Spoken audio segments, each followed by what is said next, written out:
And we are live. Welcome everybody to Lubbock Compact Live for Wednesday, June the 21st. I am your host, Adam Hernandez, here with my co-host, Josh Shankles.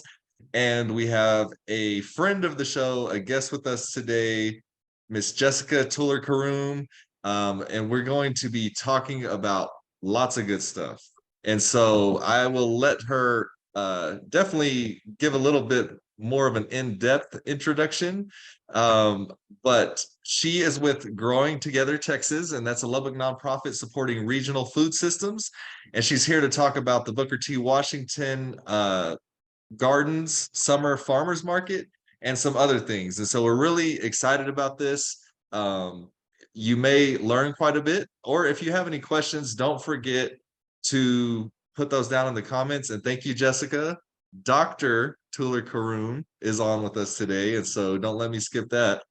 But if you have questions or comments, anything you think of while we're going along, and as Dr. Caroom is educating us all, please feel free to put those down there. So let's get it going. Josh, you want to kick us off? Yeah, no, got to get that honorarium in there. Jessica, I'm so glad you could join us again. We were just talking before we get going, we always have like a little team meeting, and we were just talking that you've been on the show several times. You wear a lot of hats around our city. That's why we like you so much. But today we want to talk a little bit about the gardens and what you have going on with your nonprofit, Growing Together Texas. Will you just give us like a minute, catch our audience up, tell our audience about yourself, your organization, what you do, big picture. Awesome. Thank you. So several years ago, I wanted to do something different. My background is in public health. And I came to all of this stuff actually via public health. My ultimate secret mission is to get people to eat more vegetables. But I realized that to get there, there's a lot of barriers, a lot of reasons why people don't have enough food, much less the good fuel kinds of food. So I work on all of those, and that's all related to public health. So I started a garden at my kids' school because research world of writing papers that you would work on for months and months, and then people would give you edits and you'd work another 3 months and redo it. And 10 people would read it, was just, I don't know, not cutting it anymore. And so it was so much more meaningful to me to do something even volunteer wise. I can't tell you, pulling carrots out of the garden with kids, it's like Christmas every day. And so it's one of my favorite things to do. And so I have the blessing and the privilege to be able to kind of make that path and create that opportunity. And so I actually tried to bring other nonprofits here. I tried to kind of figure out how that could work. But in the end, we don't have anything in Lubbock that does this work, which is supporting, I call it gardeners, growers, and cooks. I see it as intertwined. We can't support one without, we need all of it to support each other. And school gardens is one of the areas that I focus on. I have a contract actually with Lubbock ISD to support some of their school gardens, which is fantastic. Every school garden is going to be a different animal. There's going to be different things that support that. And so we know that for some schools, you're going to have a PTA, and you're going to have parent involvement, and that's all fun, wonderful amazingness. For other schools, they have community partners. They may have churches. They may have other groups that come in and support that garden. And luckily, Lubbock ISD recognizes this and has agreed to kind of create this contract where my contract is basically to help empower the communities and schools, people that do that work. So I'm there ideally as a consultant. Let me help you be successful. What is it that you guys want to grow? What would the kids want to grow? That kind of thing. And then also I actually even have a contracted time to clean up, to provide seasonal maintenance, that kind of thing, because we never want any of that to fall upon our teachers or support staff. That's a recipe for that garden falling apart. So if you can get those kind of support structures in place, that really just helps helps that garden kind of move along and helps that school have that resource. I mean, schools want to be able to bring those kids out. I couldn't tell you a school that wouldn't say like, oh no, we don't need a garden. I mean, not everyone wants that. But gardens take work and they take buy-in. This, Josh, Mr. Farmer Josh. So everyone, I used to think when I started the school garden, my first school garden at my kids' school, which was a private school, and that was the situation we were in at the time. And I used to think every school should have a garden. And then I had worked in this world for a little bit, and I was like, actually, let me roll that back. And I think that there are a lot of gardens, turns out, by the way, and many resources that people have put into gardens, and then they fall apart. And so maybe not every school needs a garden, but I definitely want every school to have access to some kind of edible landscaping, some kind of gardening, if at all possible, and just appreciate the resources we do have here in Lubbock. I think that's one of the things that I know Josh and I have worked on together, is supporting all of those things. People be surprised. We have a Google map. You can find it on my website of all of the school, community, and even like garden resources, like including the Tech horticulture gardens, that kind of thing. I wouldn't necessarily classify that's like school versus community, whatever. But anyway, resource for sure.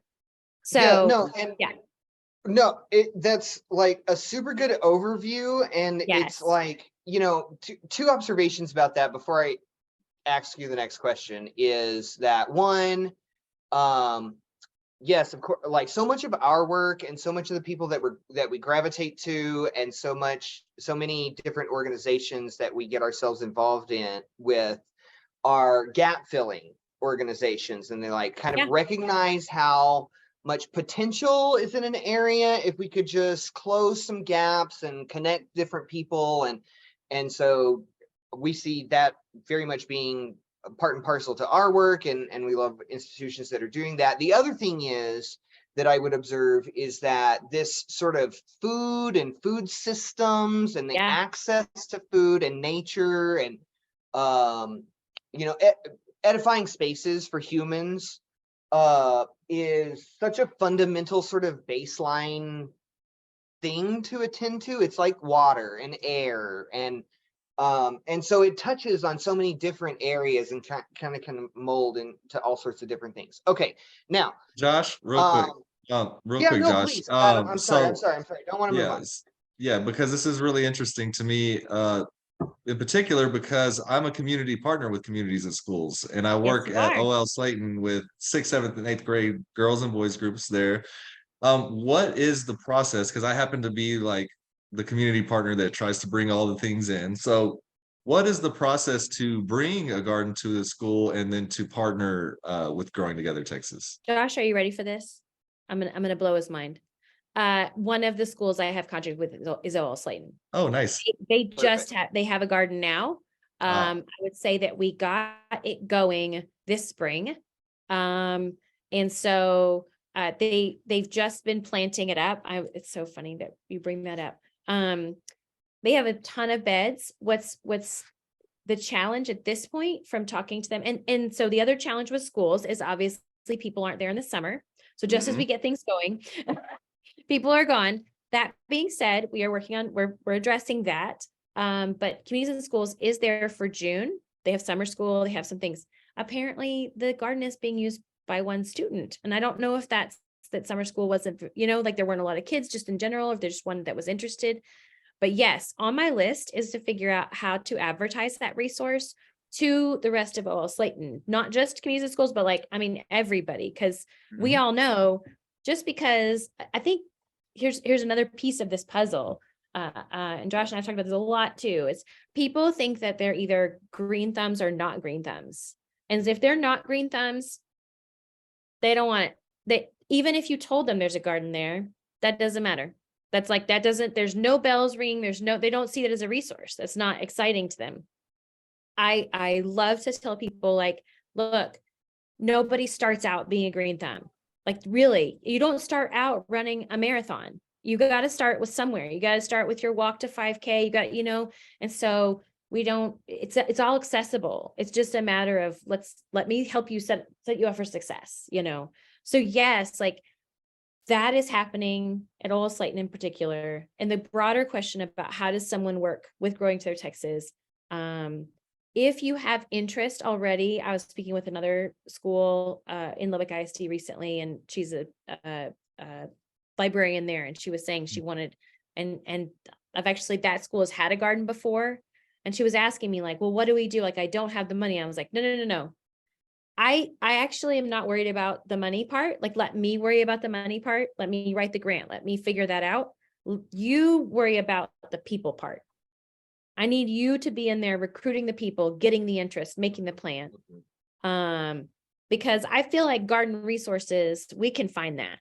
We can, Josh nodding his head. We know this, like there's stuff out there.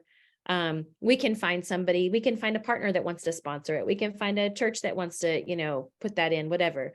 So if that's of interest, for sure, reach out.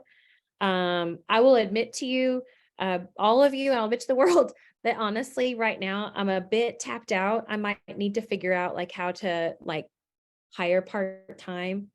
I'm already paying someone part-time, but it was like a temporary thing. And maybe I need to figure that out a little bit more sustainably, because there's more work that could be done than I can do. And this contract is, I was like, that's a little, I'm not sure how we're going to get all this done. So yes, that's how you could do it. You could reach out and we could work on this. It's the people power. It's getting the people, the motivation. Okay, the interest. So Yeah. next question real quick before Josh gets into Yeah. his question. So in our groups, we love to have people come and talk to the kids about different things. Is that something that you all would be open to, maybe coming and talking to the kids to Heck yeah. perhaps get them interested? Could I invite them out to the garden?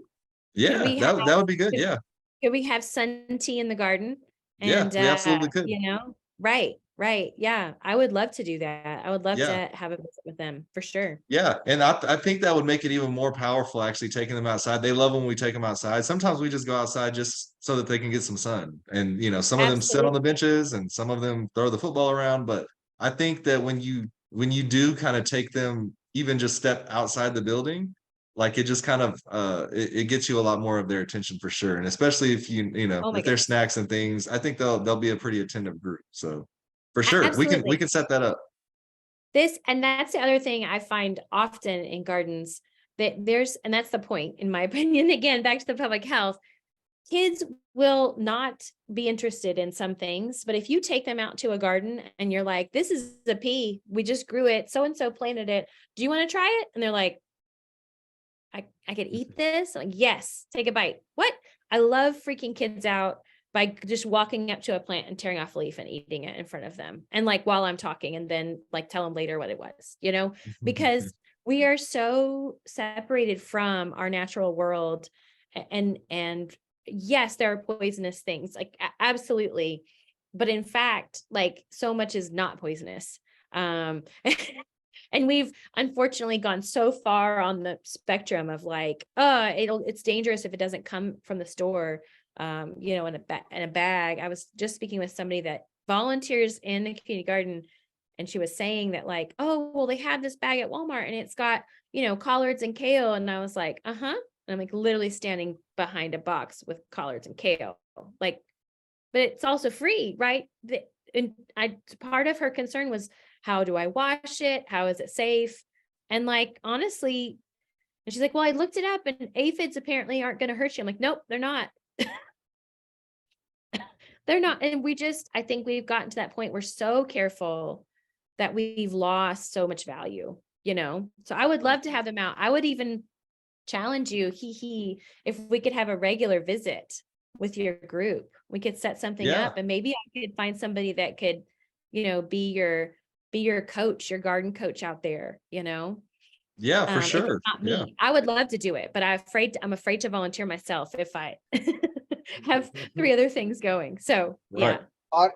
Audience, this is how the sausage is made. Now you see how this works out in the That's right. natural world. This is exactly how we make things happen.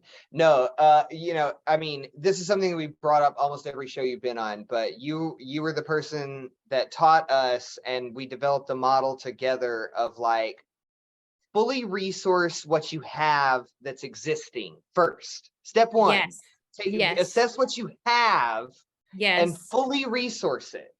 Yeah. And then start to assess what you might like to have in addition. Because what we deal with so often are like having assets that aren't fully resourced. Anyway, okay.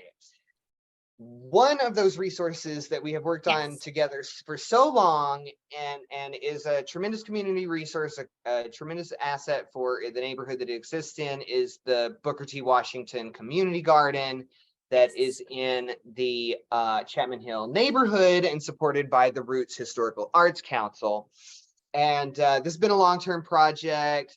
This is a fantastic community garden, tons of events, tons of activity, lots of excitement. But like all community gardens, it's one that would welcome new volunteers, welcome additional support into it, because community gardens never have enough of that, particularly so from people in that community. And to introduce more people to the community garden and to this whole concept of locally grown food and food production and again, that same fundamental connection to nature and how our natural world works. You guys have started up a new program, the summer. We're calling it the Urban Growers Market. Okay, the Urban Growers The Market. Roots Tell us Urban about Growers that. Market. Yes. Tell us more. So, and I will, so let me, I'm going to give you guys a little bit of again, how the sausage is made. So a little backstory. So a couple of years ago, actually this started in some form or fashion connected. I had been doing a recipe kit, like a meal kit. And this was during COVID. And so we couldn't be in person. So I thought, if I can give you all the ingredients, then you can have a meal with local produce. And so I sold one, and then I had one to share. Well, that tricky part, like, how do you share? You got to like find people. How do you find people? How do you connect? And I had people at the garden, but like, I wanted to share, like 12 or 15 meals and not 3, but yet at the same time, like, and I talked with certain organizations, and like that number they offered me was too big. Like I couldn't do that many bags. So I was like, okay, how do I do this middle ground? Anyway, so in order to do this meal bag to share, I called the city and talked to like the public health, it's like food safety, right? To try and figure out, like, I'm giving away food. Do I need a permit? Like, what can I do? Turns out, they did want me to have a permit. They did not appreciate my suggestions of how I was going to do it. But luckily, Juicy Lucy, who is now at Idalou Harvest, and she's amazing, and people should definitely go out to Idalou Harvest, and she's got peaches and all kinds of amazingness right now. So totally do that. She at that time had a mobile truck, and she brought her mobile truck, and her mobile truck was already certified and had a food truck license. So she could follow any food truck laws. This comes into play. So she could be my person, and she basically like stored my bags. And then when people came, we were able to distribute them. And so then we're like, well, we're here, we're giving out bags. We might as well like have a pop-up market and like try and get people in the garden and do that too. So for 2 different years in the summer, we had Lucy coming out. So awesome. And she has a range of things. She has meat, she has eggs, she has like all these locally produced things in the truck that she gets from other producers, and some she grows herself. And so that was awesome. Well, this year we're having a garden team meeting, and the Roots committee says that they would like for us to bring back the market. And I was like, oh yeah, for sure. Totally love the idea. The thing is, Lucy's not going anywhere. Like, Lucy's at Idalou. She's good. She wants people to come to her, and we should totally do that. But also, she's not going to come to us. I'm sorry. Like, I can't make that happen. And so what do we get? Well, I don't know what else to do. I kind of was like, and the end. And they were like, no, but we could still do it. Huh. Okay. Talk more. What are we going to do? How are we going to do that? And so, they basically were like, let's invite farmers, let's invite other vendors. Let's, we're going to have a small thing. And at first I thought like they wanted it for free, and like, no, we'll charge a fee and that's what's going to pay the water bill. Oh, okay, cool. P.S. That is a key ingredient for success of a community garden, is someone paying the water bill. It's not free, guys. You know that. We all pay our water bills, apartments or houses or otherwise. So it's expensive. Water is expensive. And if you have irrigation, you have leaks, PS. And so like it can be really traumatic to pay those bills. So I was like, okay, sure, let's do that. So I started talking to farmer friends. We create a flyer. And then we also started talking with the city. So this brings us into like, what's the policy piece for Lubbock Compact. So the policy piece is that technically the garden is zoned currently in a residential neighborhood, even though it's across the street from a neighborhood park. That's an important distinction, apparently, learning. It's across the street from a neighborhood park. And so technically we're not really allowed to be doing the things that we have done and we plan to do on Friday. And I have spoken with the people. I've tried to ask if we could pay for some kind of permit, if there's some possibility, and under the current zoning, that's not even whatever. We could theoretically rent the park across the street. The cost for renting the park, which I'm sure is similar for any park in the Lubbock area, I'm sure it's not different between different parks, is something around, it was like $100 off the bat. And then if you have vendors, it was another, $50. And then you have to have like enough trash cans. They're going to charge you, for the number of people you're going to have, it's like XYZ. It was coming out to around 200 some odd dollars. And I was like, well, vendor fees aren't even going to pay that. Like off the bat, we've lost anything that we could possibly. And this is for possibly like a max of 10 little booths once a month in a neighborhood that already has a park across the street, already has parking along the street area, already has other areas of congregation. If you're, concerned about that, there's a church right across the other block, like there's things that are happening in this neighborhood. It's not void of congregating, of social and community gathering. So anyway, the new code, as I understand it, could have an option, and this is what I've learned from Josh, and I need to read more myself about, which is something called a special overlay district.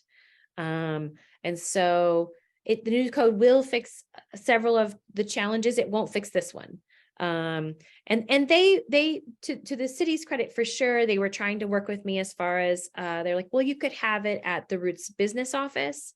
That's right, the community development center that's on the corner there. You could have it at the museum. Those are all, ways within the current existing code that would work. That, unfortunately for us and for our purpose, that doesn't bring people to the garden. Right. And that's what we really want to do, is really kind of have that be a gathering space. The thing that we have done well with the Booker T. Washington Garden, I would say in the past 4 years, we absolutely have achieved one of our goals, which was to bring people to East Lubbock. We bring people to East Lubbock. We have communication about beauty in East Lubbock. We have a space. All of that. What I would say we have not been as consistent and not as broad about is the local community, honestly, is the neighborhood itself. And having this market is a way of really offering a resource to the neighborhood.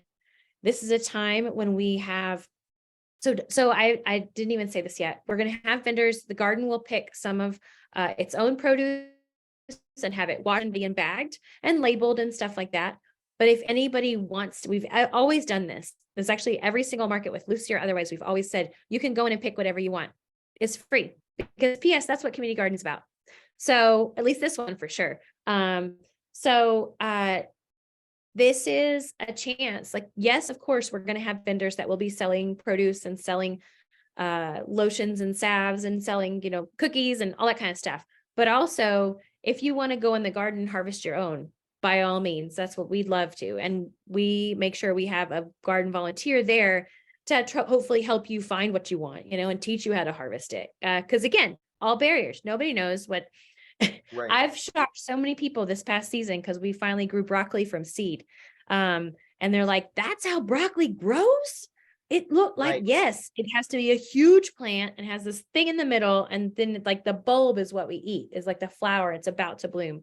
So yeah, you don't necessarily, I'm not saying you don't need to know. Please don't know. Come and ask. We're happy to Right. bring you along. We're learning too. There's so much here to take apart. Adam, do you want to, do you want to Go get ahead. in here? No, go No, ahead. I mean, yeah, so you took that apart. I mean, it's great to hear about this farmers market. I think you've described this so well. It's been my perennial hope, and we've seen a lot of success with this for like people interacting with this asset, because there is a sort of chicken and egg scenario Yes. to it, where it's like people don't know to go for what they don't know about. And so that's kind of like a little bit of a barrier. And so you kind of have to like take it to them and sort of take a leap of faith, right? And then hopefully they show up, because you also need them to make this economically viable, and it takes a lot of time and planning energy to like bring this asset, and it's worth it, if people come there and get what they need out of it. And Chapman Hill is a food desert, and so there's a tremendous asset for that, and it has so many different upsides for the garden. I know one of the aims of this market is to also like give some preferential treatment to local growers, but also urban growers, like people who are growing in, like anybody who's grown like 2 zucchini plants in the summer here knows that in about 2 weeks, you're going to have more zucchini than you know what to do with for you, your family, your friend, everybody you know. Absolutely. And so like one of the aims of this market is to draw in people who are producing their own food and give them an opportunity to share that with a larger commercial space. But it does have this very limited scope. It's not meant to be an infinite commercial enterprise that's just supposed to grow and make profits forever. It's meant to serve this very niche and neighborhood centric function. And that is exactly the purpose of the special overlay district, was to take neighborhoods, lots, specific like weird spaces that could be useful in a commercial function for a neighborhood in a very localized space, and allow a special rezoning for that space to accomplish that function. And this is brand new in our city. And so, my observations about this were, we heard about, you brought this to our attention. We looked into it. We knew that there was some conjecture back and forth with the city. The city attorney brought it up. We knew about the special overlay district. We were kind of surprised that it didn't come up from the city staff. And so then in passing, we mentioned it to some city staff, and they're like, oh yeah, that. And so this might be like a thing where it's like, it's so new that like enough cases haven't come forward, where there's like this friction and this thing that nobody knows kind of like how to solve. But the pathways to solve it right now don't really, there are pathways to solve this right now. You could get a permit. That permit would defeat the purpose of helping this community asset pay its water bill. Right. You could, so the pathways that exist don't really solve the specific purpose.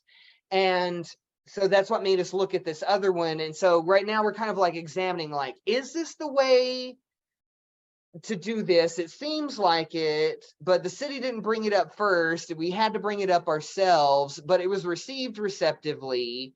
And so maybe it is a thing that can be solved like this. And this isn't the only thing in what you specifically just said that is another reason why organizations like ours exist. I mean, Lubbock Compact, Growing Together Texas, it's like to look at these friction points in a growing city, in like niche cases, things that are of unquestionably value to everybody involved, and how do we like create a pathway to solve that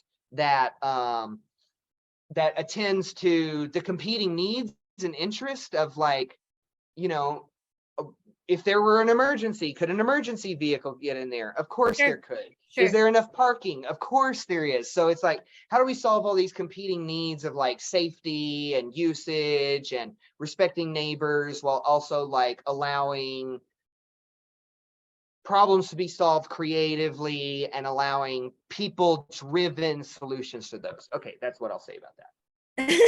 Well, Yeah. and I will admit to you that in the conversations about whether we do this and how we do this and permits with the city and permits with the park and like trying to figure that out, I remember at some point, I don't know, it just hit me, and the team, I won't name names, but you know, other people I'm talking with, reflecting it back, like, what's going to happen? Like, where you're really going to shut this down? Right. Like, is this the fight we really want to pick? Right.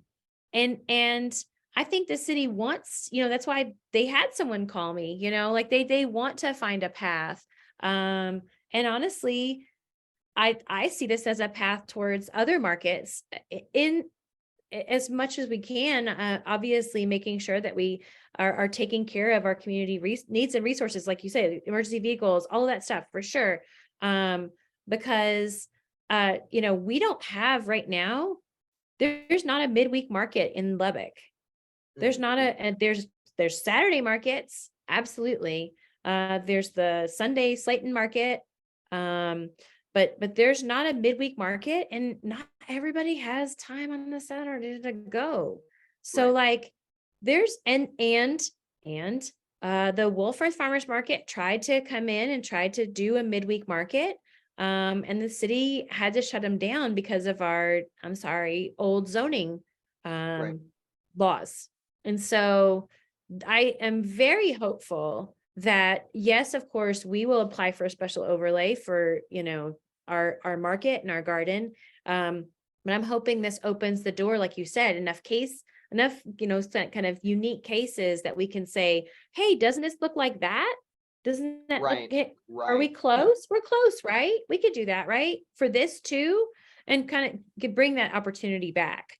Yeah. And this is a resource that Lubbock wants, you know, Lubbock Right. wants to be able to buy local produce.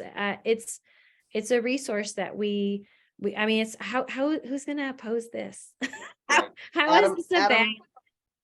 Yeah. Yeah, no, you're so right. Adam, get in here. Yeah. So, I mean, in the meantime, really the only thing, I mean, obviously the UDC, which is the Unified Development Code, just passed. That's where a lot of these changes have been brought into the game. And so I'd be curious to see sort of how easy the process is for folks to apply for these.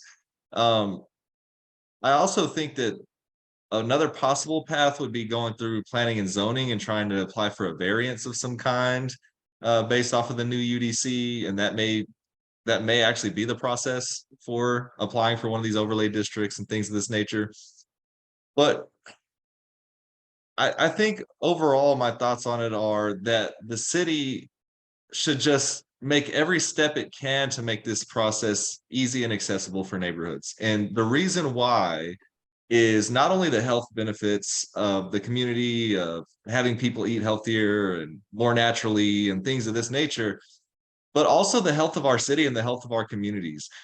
In this community that you guys are particularly working in with the Booker T. Washington Garden and this idea, it is a food desert. It is a literal food desert by definition. And so there's lots of issues that are barriers to that area being developed quickly, right? So any development in that area is going to come very slowly. And in the meantime, what do people do? Right? We need to give these neighborhoods things that to where they can empower themselves in the meantime, so that if you're not going to bring anything in, at least they can produce things themselves and Yep. have something within that they can use as a resource in this way. And so I'm just for anything that the city can do and the city leadership can do to make this easier. And I think like pretty much every policy thing that we normally end up advocating on, it just takes the leader in the position to care about it in that way. I mean, Yeah. if it's not if it's not something that even crosses their mind or they care about, like they're just not going to take a lot of action. I think it's unfortunate, but I think that this is something we would definitely be happy to help you all with and help you navigate it, because the more we all learn about this, the more then we can empower other neighborhoods to do this, like you said, and kind of spread that even further around the city. So yeah. Absolutely. Test case, Yeah. right? And like Yeah, helping yeah. all kinds of neighborhoods. And I would be remiss if I did not say that Sheila Patterson Harris has been just an amazing support. This is her neighborhood. This is her. She lives in this neighborhood blocks from this garden. She's come to it a bunch of times. And she has, made sure I was in contact with the different people at the city, trying to kind of smooth that pathway. So huge shout out and very grateful for all of her support and help. And so, we're gonna keep going with this market. I've gone so far as to go, I didn't want to do this. This wasn't like on my list for this summer to be a market manager. Wasn't like a thing I wanted, but here we are. I'm supporting Roots. This is how, this is what they asked to happen. So I've gone so far as to apply and get approved to be able to take EBT cards and SNAP, which means we can offer double up, which means so we can double people's value when they buy anything they can buy with their EBT card. We can give them the same amount, up to $20 at least. It might be 30. Forgive me, Sustainable Food Center and Sarah Castro, for not having that off the top of my tongue. But we can double that value to purchase produce from these farmers that are right there. For now, our vendors have unfortunately been kind of already established vendors that, do farmers markets other places. Some of them are brand new though to our area. So I'm really excited to kind of support some of our newer growers that are moving into the area and are doing amazing things. But I would love to have, as Josh was alluding to earlier, and that goes back to what you're talking about, Adam, about empowering the neighborhood. One of the things we've talked about, and we have very low vendor fees. I mean, and I don't have it in front of me, I really should, but it's something like $7 if you are a backyard gardener and you want to show up and just sell your zucchini from your backyard. Maybe you don't have enough that you would want to pay for, a whole month at the downtown farmers market, or even commit to it. That's a lot of time, man. If you want to come and show up once a month, we are going to have this, and we want to give an opportunity for someone to make a little pocket cash and be able to, make money off of this thing they've grown in their backyard. And maybe that encourages you to grow more. Secret superpower. No, that's great. But even if it just gave you pocket money for the month, I don't care. I'm happy to do it. And you can email growingtogethertx@gmail.com, and we will get you fixed up. I'll send the form. You could show up the day of, honestly, and you could just tell me. I'll be like, yeah, sure. Donate to the Roots. That's what this is. $7. Here we go. I think we have 8 vendors signed up. We have room. Come on, let's do it. So plant more than 2 zucchini plants, and you'll pay somebody else to take your zucchini. You will. No, that's the gardener joke. If your car breaks down, watch out. You're gonna come back and find a bag of zucchini. Yeah. Jessica, okay, we would love to talk about so much more, but we run out of time. Yes. Tell people when the next event, when the next summer farmers market that they can interact with is, and also how they can interact with your organization, with Booker T. Washington Garden, or otherwise connect with you and get involved if they're so inclined. Awesome. So we have the Roots Urban Growers Market on this Friday, which is the 23rd. That's just 2 days from now. God bless it. From 5:30 to 7. And we are going to have a craft, and we have music, and we're going to have water balloons because it might be blessed hot. And I'm working on a mister, like you can walk under, that kind of thing. A recipe demonstration along with our awesome vendors that are coming out to the garden, and also obviously the garden that you can harvest from for free. So we hope you'll come out and see us. You can find Growing Together Texas on Instagram and Facebook, and like the littlest bit on TikTok. But anyway, at Growing Together TX is my handle for all those things, and also my Gmail. So it's all matches there. The website is growingtogethertexas.org. And I do have this market listed along with the other dates and everything on there too. And you can find the at Roots Garden LBK is how you can find both Instagram and Facebook for that specific garden.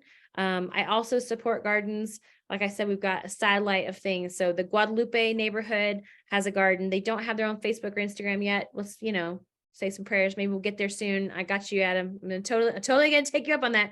I saw that. And Heart of Lubbock, which is primarily sponsored by Texas Tech. That is awesome. They've got tons of produce right now. People should totally they don't have any fence. They want you to just go pick it.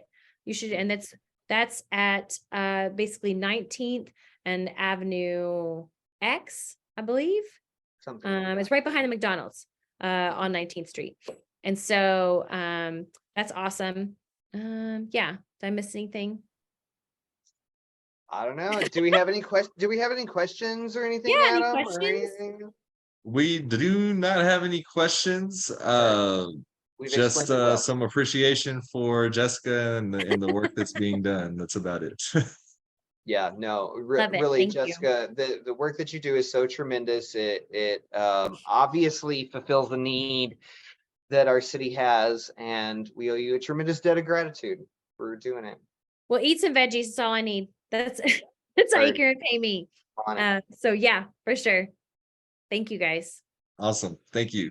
Well, Josh, I think it's time to get into the community resource spotlight before you get into the city updates. And so today for the community resource spotlight, there is a great program, I guess you could call it, by TXU Energy and Love the Hub. It's called Beat the Heat.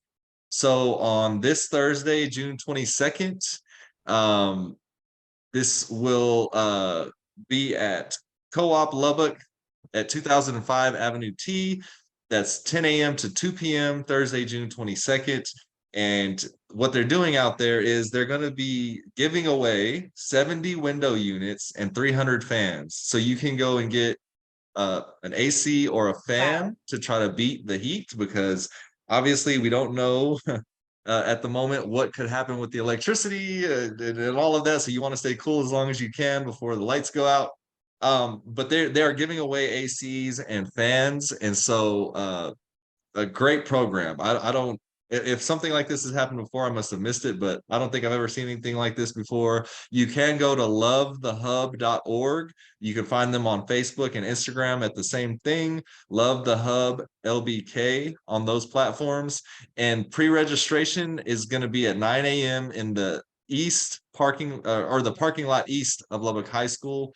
And if there's more than one person in a car that needs an AC, you will need to prove separate residences. And so just have an ID with, obviously, with your address and a bill or something like that, so that you can show your residency. And so, yeah, I would get down there quick, because I would assume those are going to go real fast.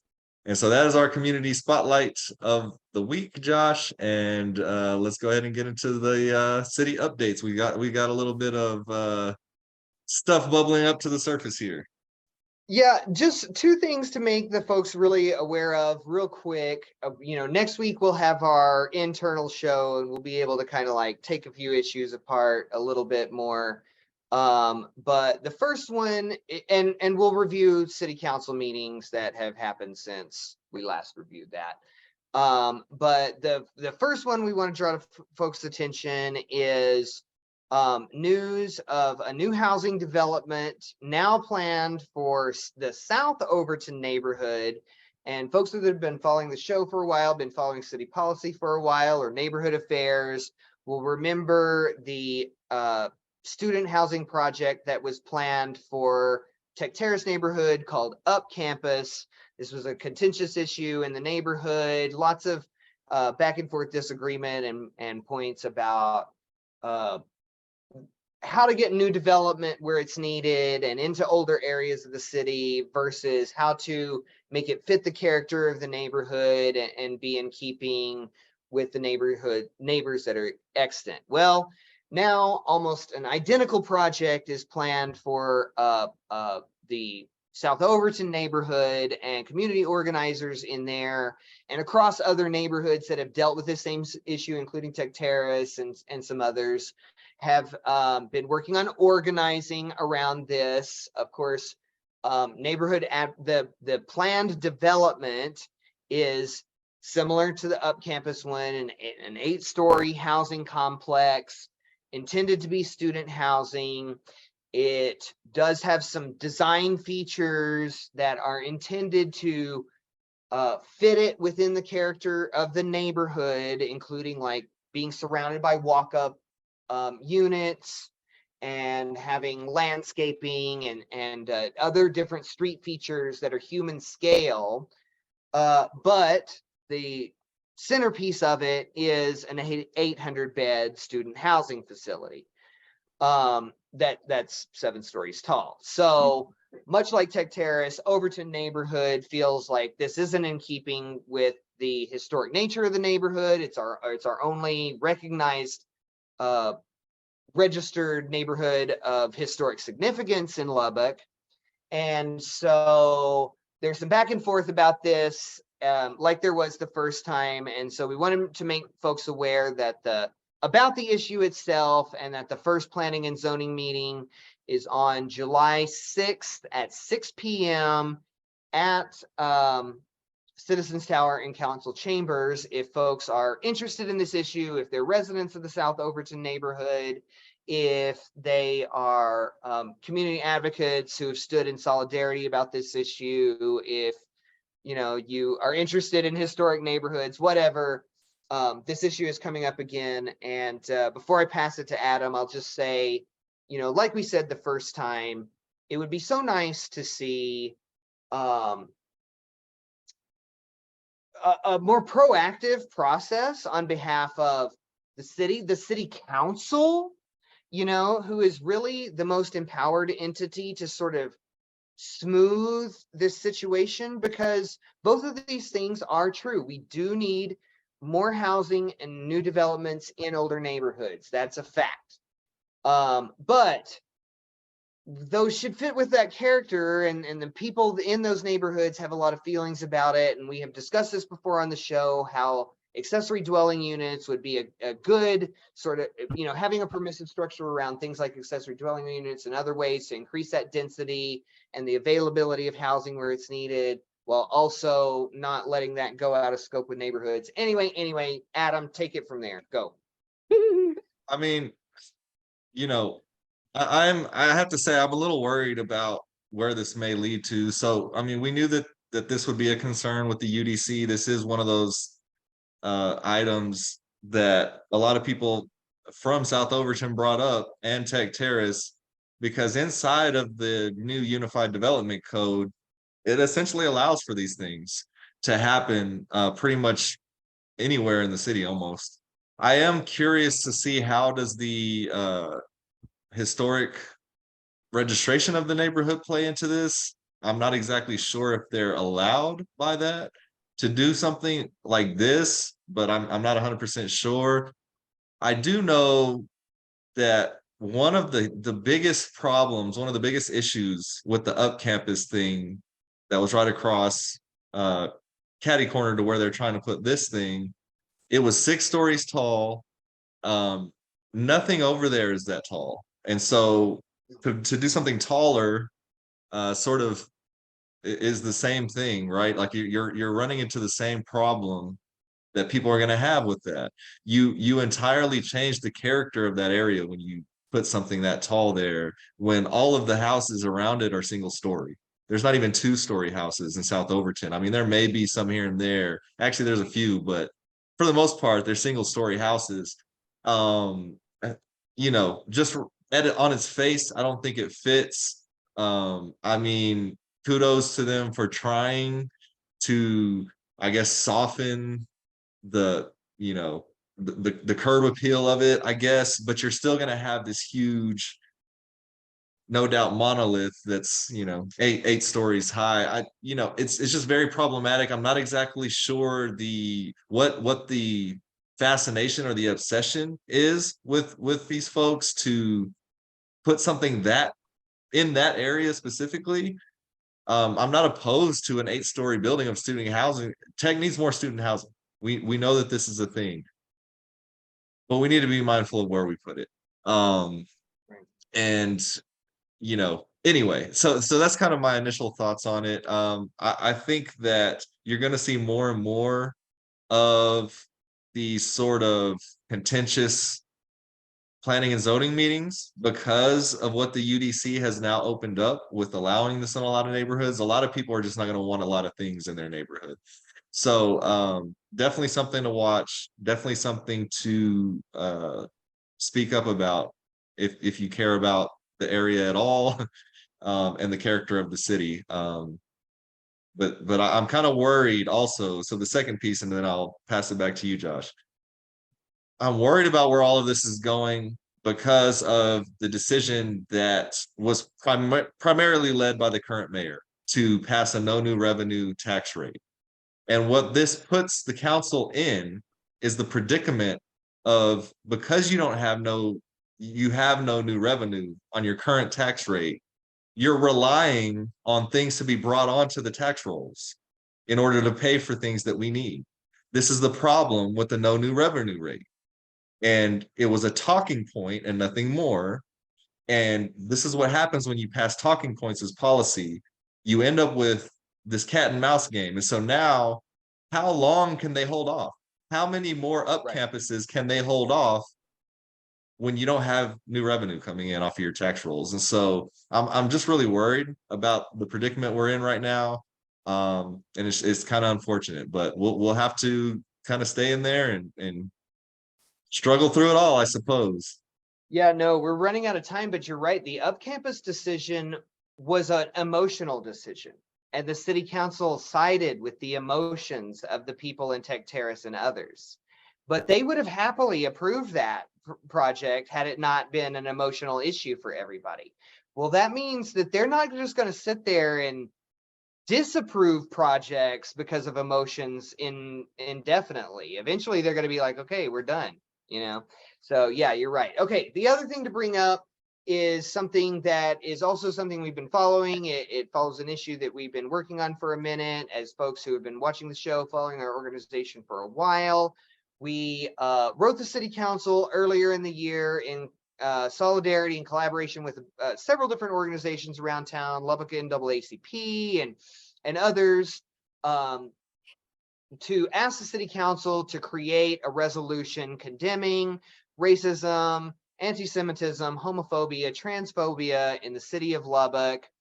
At the time that we asked them for this, it was where a number of these issues had come to a head, and it was also at a time that was sort of auspicious for Lubbock to sort of speak to this finally, given that it was the 100-year anniversary of the 1923 segregation ordinance. And so we kind of piled all this together and recruited our partner organizations to say that the city of Lubbock should speak to this, because it's obviously a lingering issue that people in our community struggle to, and it sits squarely within their purview as in a symbolic nature, basically, you know. There and other organizations asked for more substantive measures here. We were really just asking for them to stand up for what's right, mostly on our part. But we did say create other policy and efforts that would support, this condemnation of racism, antisemitism, homophobia, transphobia. Well, now fast forward to this time. Now we're in Pride Month. Juneteenth was just a few days ago. We've seen other elements of all of these problematic animus in our community bubble up, continued problems in Friendship ISD, Slayton ISD, and now our friends and partners at Lubbock Pride, in planning for Pride Month, we asked the city for a recognition for Pride Month. And that's much like our first ask at these sorts of issues, that has fallen on deaf ears, and or not only deaf ears, but also responses from members of the council that are very frustrating, because some of them lean on, well, this is a controversial issue and ultimately it's the mayor's decision, so it's out of my hands. As if I didn't realize that the mayor was so irascible that his colleagues couldn't come to him and say, hey, here's a thing that I think we should support. But apparently he is, or at least according to the other city council members. And then yet other city council members being like, oh my gosh, I was out of town. I didn't know about this. I've been out of town. I've been so busy. And it's like, you weren't out of town. We all know that. We watch what you guys are up to. We know how long you've been here. We know how long that people have been asking you for this thing. Like, it remains a feature of some members of this council to gaslight the public and their constituents as if it's not plain as day. And so this remains we give the city their flowers, we give the city their lumps. And this remains a frustrating area. And what frustrates me most of all, and the thing that we talked about last time, is that this isn't just us asking the city leadership to step into a petty quarrel. That's not what this is. In America, petty quarrels are perfectly permissible. This is about some people's constitutional rights to be able to peacefully gather and exist without being bothered, being infringed upon by other people's using their constitutional rights to menace the public space and make it so that it's a threat to even exist out in public. And that's why it's the duty of the city council to speak to, because some people's constitutional rights are of equal importance to other people's constitutional rights. And they don't get the permission to be like, oh, it's controversial, so I don't want to talk about it. No, that's your duty to defend everybody's constitutional rights. And right now we have some of them that are under threat from that of others. Okay, I know we're over time, but Adam, you might want to speak to this. Yeah, I mean, we've talked about this a few times already. We talked about it when we wrote our letters, and we'll continue to bring it up. It's a real problem, and I maintain that the reason why it's such a problem is the culture of a place is absolutely led by the leadership. It comes from the leadership. And, I've got a theory of possibly why they don't take certain things to certain people, because they may already know where they stand. And the problem is that you've got a sizable part of our population that's very politically active, very animated, very loud, who disagree with the varieties that humans come in. And they think that we should only come in one or two varieties. And that's just not the real world. That's not what we live in. Some of them will speak of an agenda, a gay agenda, right? I can tell you right now, let's cut this BS right here. I'll tell you the agenda. Their agenda is to live life like a human being like you do. That's their agenda. And I guess the final piece that I'll say about it is I don't know any group of individuals that is more obsessed with gay and trans people than this portion of our population. They think about them more than they probably think about themselves. They talk about them more than I hear anybody talking about those folks. And I don't understand the obsession, but they are indeed obsessed. This causes a problem. We've seen it, like you said, in the schools where we've had racial bullying and all sorts of bullying of the LGBTQ community, and leaders being outright antagonistic and activist in this area behind the scenes. And I won't put anybody's business out there, but some of our leadership have been activists in this area. How do you expect people to feel safe if, because of who they are, you not only have a problem with it, but you're aggressively acting against them? How are they supposed to feel safe? And when you look at the city of Lubbock's mission and its goals, the very first one is public safety. We spend 80% of our city budget on public safety. This is a public safety issue. And so we are falling short on that public safety issue. Now, the final thing I say about this is it's not for a lack of them writing proclamations. We've seen, since this council has come into power, we've seen proclamations for Spanish singers. And I'm not knocking any of these folks, right? Very deserving. That's fine. We've seen proclamations for Spanish singers who don't even live here. They just come and perform here a lot. So they get a proclamation. At the same time, cookies, Poncho Claus, we've seen at the same time we wrote the letters urging them to speak out against racial bullying, because we had several school districts in our city involved, or at least students involved in racial bullying, staff involved in enabling this activity. We had all sorts of people around town in front of schools, in front of all these various places with all these hate messages on signs and yelling at kids and all of this. We had all of this going on at the time we wrote those letters. And you know what the proclamation was when we wrote those letters? For the Slayton Bakery being around 100 years. Now, props to the Slayton Bakery. Slayton's not Lubbock, number one. Number two, you had this pressing thing to make a proclamation about, and you didn't want to do it. And I can tell the people right now, without putting this leadership's business all the way out there, they don't want to do it. And if they want to prove me wrong about that, prove me wrong. I can tell you right now, they're not. So they're going to be upset at me saying this. I'm going to say it anyway. They don't want to do it. And that's the bottom line. And so now what we're doing is we're going to make them a little uncomfortable.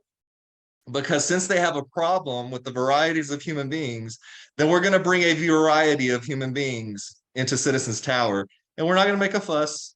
There's no need. They're going to be uncomfortable enough because these humans that they just cannot get over are going to be in their presence and have the audacity to exist inside Citizens Tower as they're having their meeting.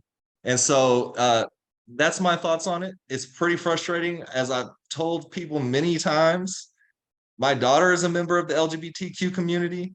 And so that community will forever have an ally in me. That part of our community will forever have an ally in me.